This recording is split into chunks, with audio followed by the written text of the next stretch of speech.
Why do you think it is so important for organizations at airports to make sure that they are addressing cyber preparedness as a cross-functional issue, not just as an IT concern, but a cross-functional issue that does go through legal, communications, leaderships? I mean, it's all of those departments and organizational sectors are at the backbone of an airport running safely and optimally. What are your thoughts? Yeah, I think, it's very much a cross-functional thing. And I think more and more organizations are realizing that. And actually, interestingly, when we support organizations in this space and we come and try and look at what emergency response procedures they have, maybe what cyber response procedures, crisis communication procedures, whatever it is it might be, historically, they've been a little isolated.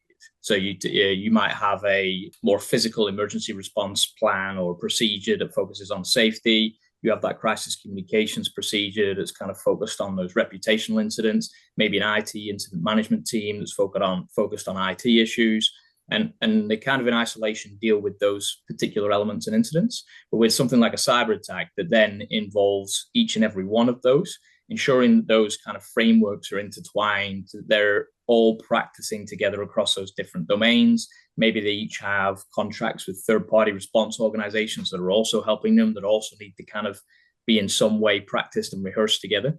I think that's one of the key bits that we're seeing. And then trying to help gel each of those different components so they're all singing from the same hymn sheet, if you like. Yeah, and maybe to add on that, it's indeed with cyber, you typically think of it's an IT or a security operations challenge. But in the end, at an airport or for an aviation organization, you have your IT and cyber team that will focus on the incident response. What is really happening and how did they get in? How many damage did they actually were able to make?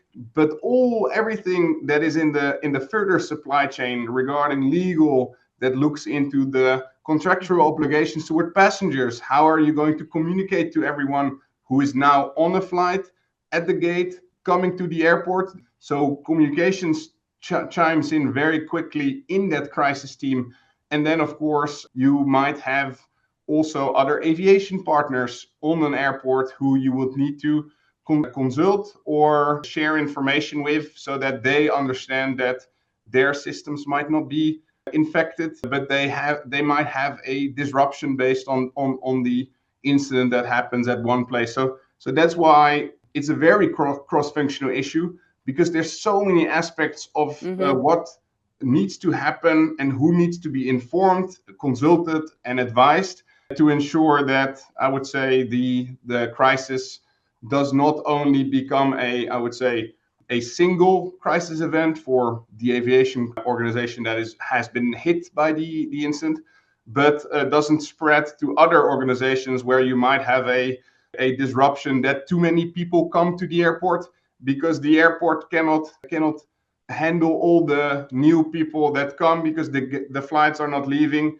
and you actually want to communicate back. There's a bottleneck, too many people there with all the delays. Exactly.